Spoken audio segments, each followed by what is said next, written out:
Oh, Hello there? can you hear me? Yep. Okay, good. Right on time. Or am I a And little nice. bit late? Yes, not too late this time. Yay! Alright, so where the heck do we begin with season 22? Okay, let me go ahead and just start out and say I didn't really have a whole lot of thoughts about it. I was skeptical of what they were gonna do. I wasn't sure of all the stuff they were planning on doing. All I know is that half the episodes was gonna be in Sordor, and then half was gonna be on different countries and faster pace and all that. So I knew that there was gonna be a lot of different stuff, but I have to admit, watching some of the episodes, it was all right. I mean, so far, I wouldn't say it's like better than season 20. Then again, season 20 was amazing in my opinion, but. I saw some good stuff, but there's a few things that I am not really a fan of what they're doing. Okay. Like for me, one issue that I kind of have is the faster pacing. Uh, I mean, it's not like it doesn't interrupt the story or anything, but there are some parts where the faster pace works, and sometimes where it's like it goes too quickly. I have to stop and pause, like, okay, what just happened? Or like, it just doesn't feel like it's telling the narrative properly, and it I just haven't goes too quickly. I haven't felt like that at all with any of the episodes. For me, I just feel like the pacing of the episodes just go a bit too quickly a little bit and doesn't really give a lot of time for development or to yeah you feel the setting in. But that's just probably me. I don't really watch a whole lot of shows where everything's quick. I like to watch a lot of shows I sometimes watch a lot more slower paced, has time to develop and yet you sink in, but that's just me. It's kind of like what I felt similar with some of the episodes in season 21, mostly with the new Crane in the dock where Cranky and Carly are like bickering about, but that's just probably me. But what are your thoughts so far before we get into each individual episode? I do like this season. The only issue I have in general is the continuity, where Thomas seems to be in China next one episode, then he's in Australia one episode, and then he's in India. Yeah, I will admit that gets kind of distracting. Seeing seeing like back and forth between each continent, and it gets. I was originally thinking that the first I don't know how many episodes the season's gonna have, but the first half all will be different countries, or like first fleet will be in China, then he moves to Australia, then he moves to uh, India, and then the last half he'll be back on Sordor. But yeah, I agree with you that him going back and forth between location is it's kind of distracting a bit. And spoilers for the movie, but Thomas leaves Sodor, then he comes back at the end of the movie, so this doesn't really tie in with the movie that well, outside from the Orange Engine Nia, I think her name is. Yeah, Nia. Yeah, that's the So only, I'm not like missing any continuity or anything like that. just Nia. That's it. Okay. Um, so, I don't know if it's just me with this season, but I noticed even with the movie, the characters, like, their bodies look shiny, but their faces look like they're from Arc Productions. Well, don't they have didn't they like have some of the people that were part of Arc Productions joined after the bankruptcy? Like they joined Jamfield Entertainment? Oh wait, I mean, is which one was a Sharon Miller era? Was it Arc Productions or someone else or some other company? Oh, the seasons 13 for 16? That's Nitrogen Studios. Yeah, that's what I'm saying. The faces look really grey on the characters. I don't know if that's just me? Um, Sometimes I could see, but a lot of times I know I've seen some comments on some of the videos saying that the animation doesn't look as like the lighting doesn't look as good as like the past few seasons, but I can't really tell a difference with most of the episodes. Oh, that the lighting looks different.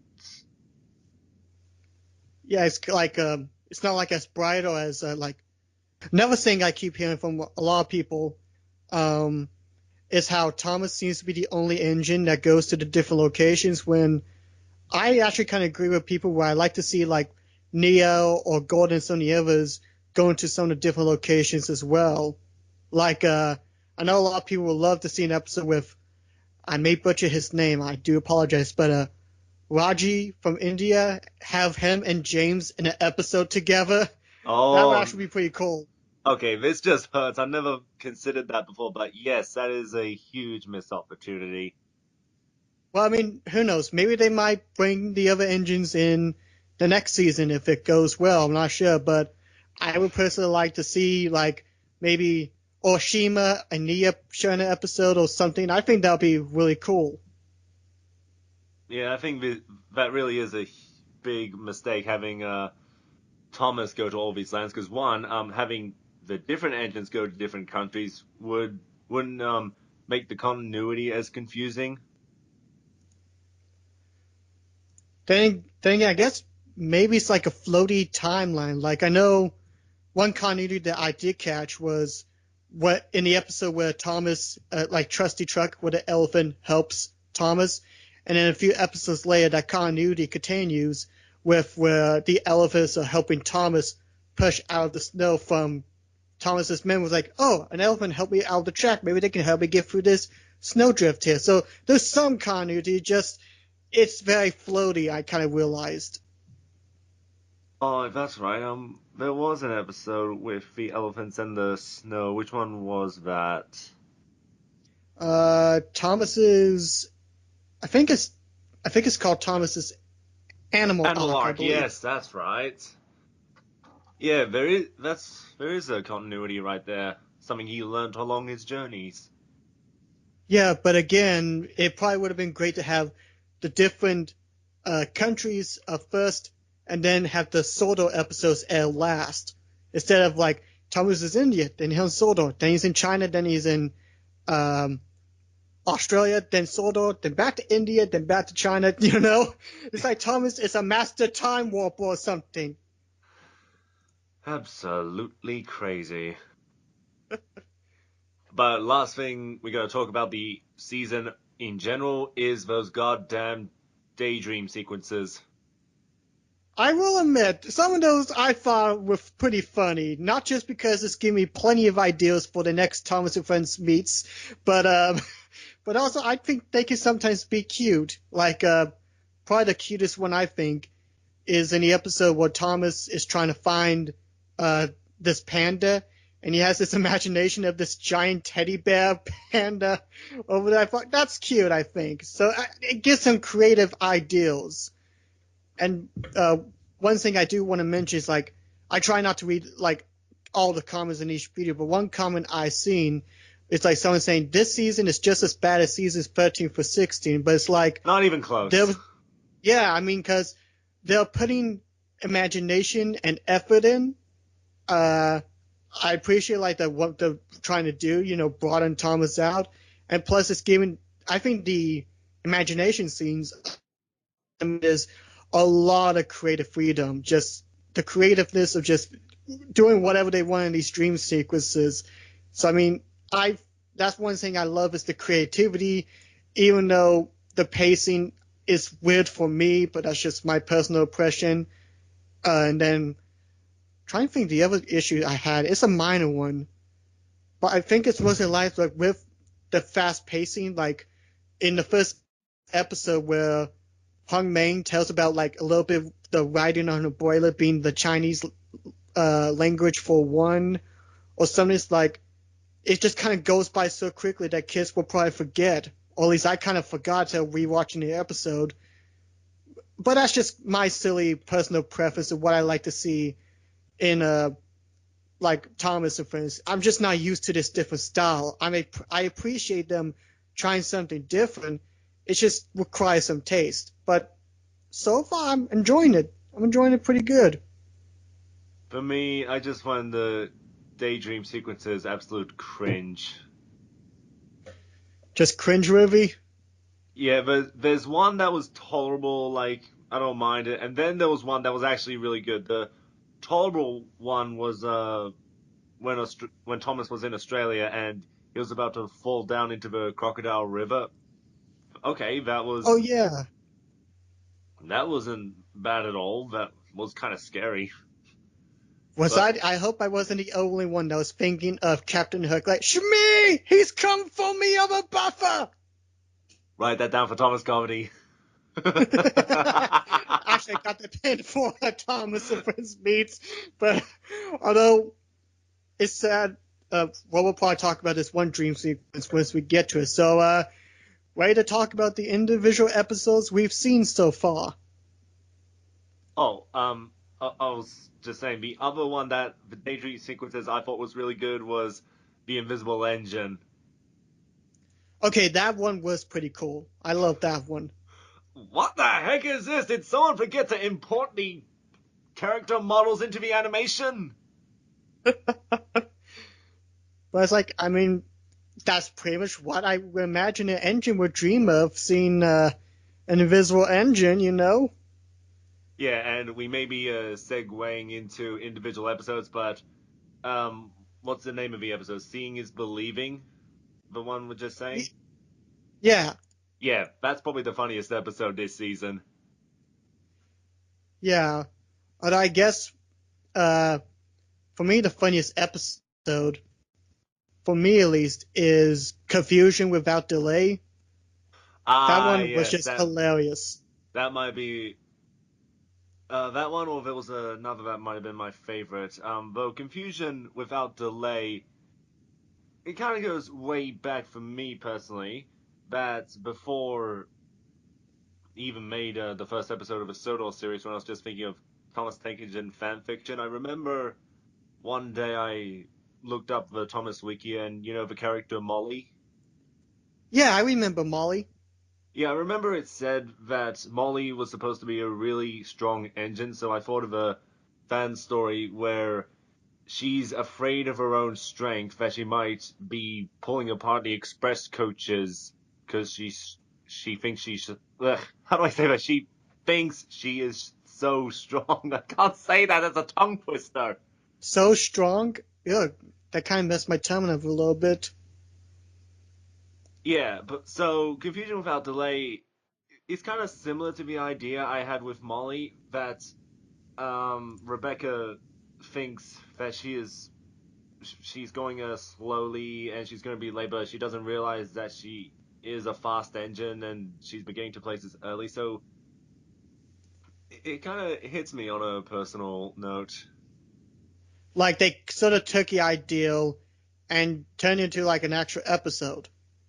Yeah, similar, although that unless I don't know, Molly becomes a Buckman model, which isn't going to happen, then they're never going to put that into the Sodor series.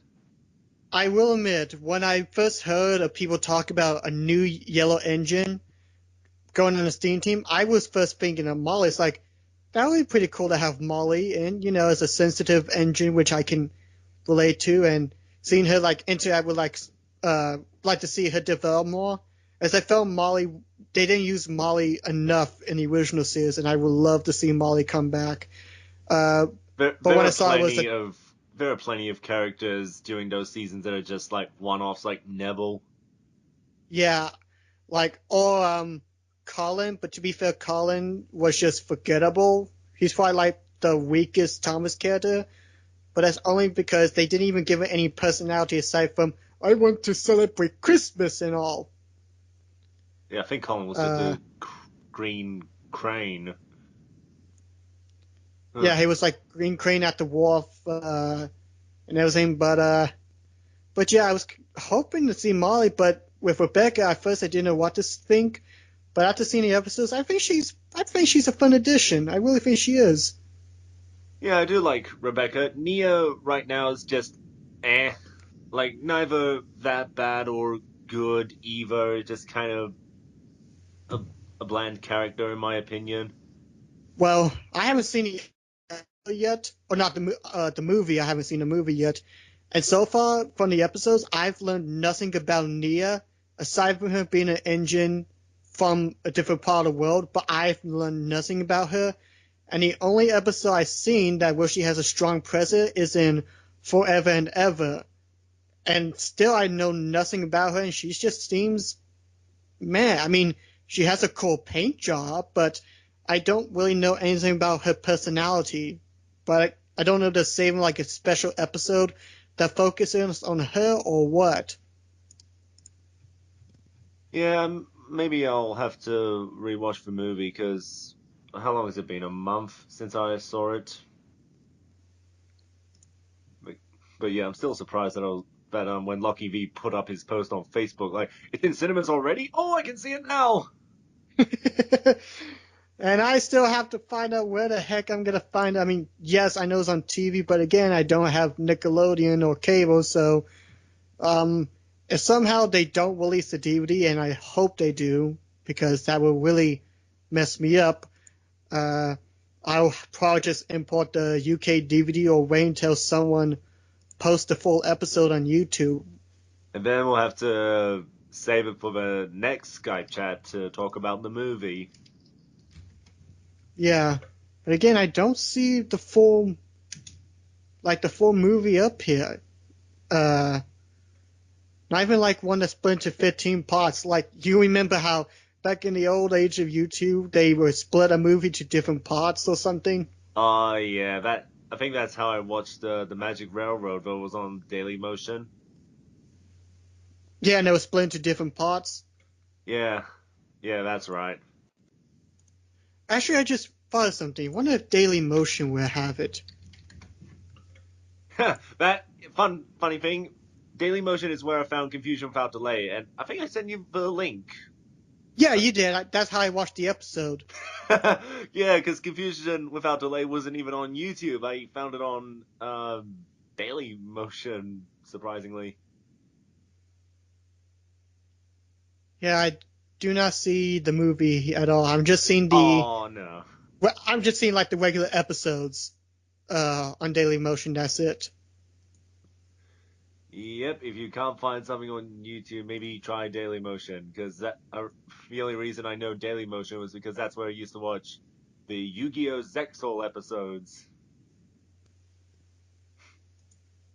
Yeah, but sadly, not. What was that ringing? Oh, that was my phone. Yep, low battery.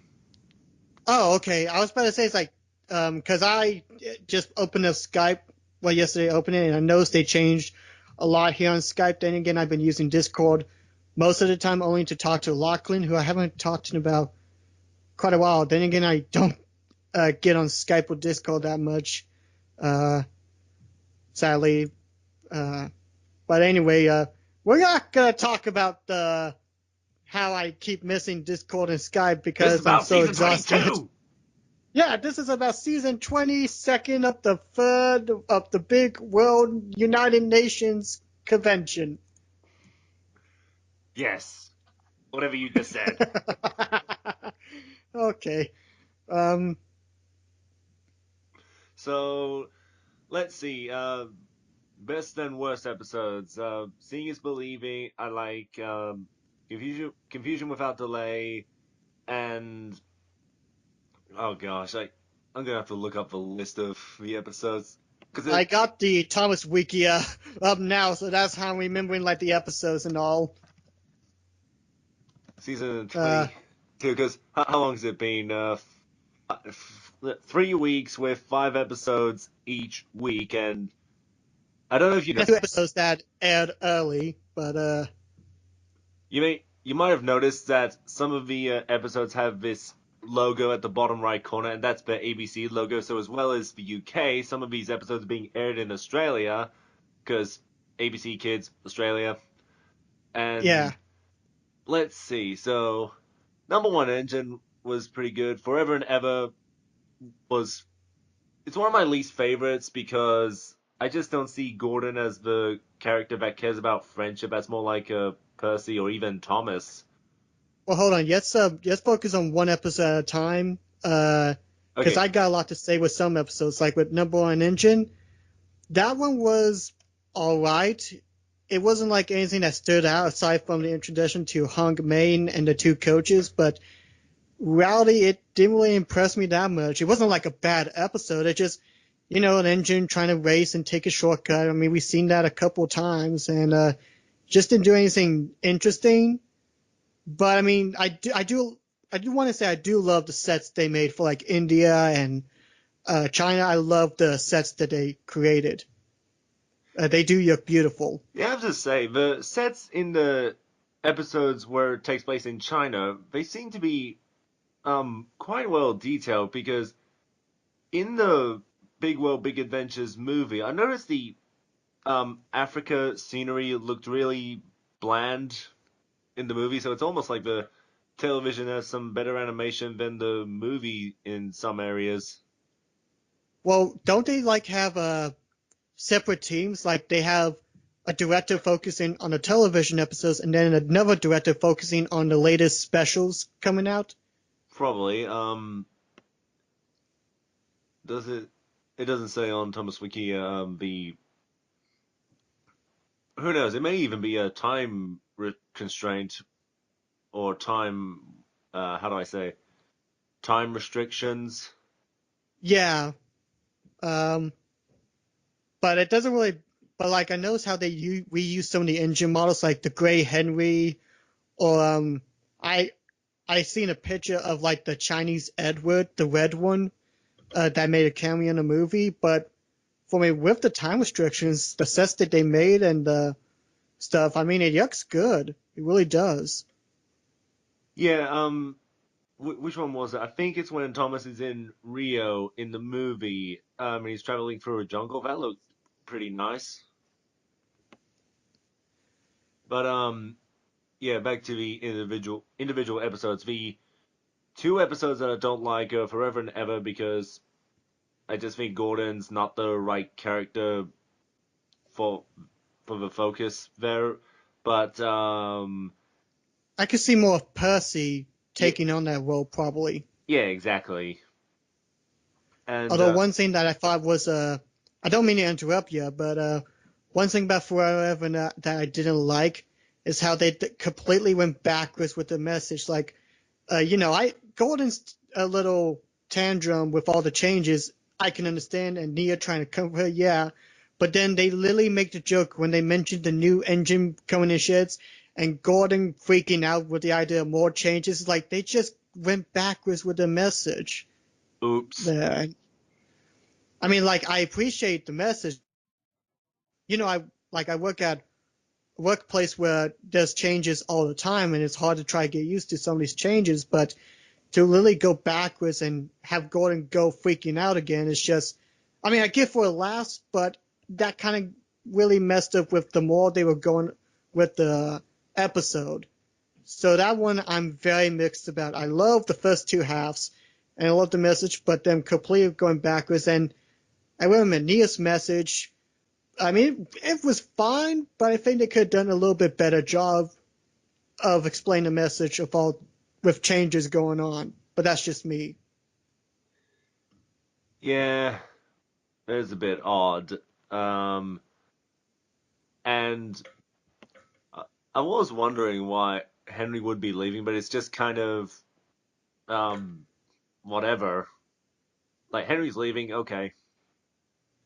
Yeah, I wish they would have. Since Henry's one of my first personal favorite characters, I would have loved to see a better explanation. It's like, I'm leaving because I'm gonna be completely honest. James has been hogging all the television rights, and he chooses the channels every time when I want to watch my latest program. He's like, I had enough of his bull crap.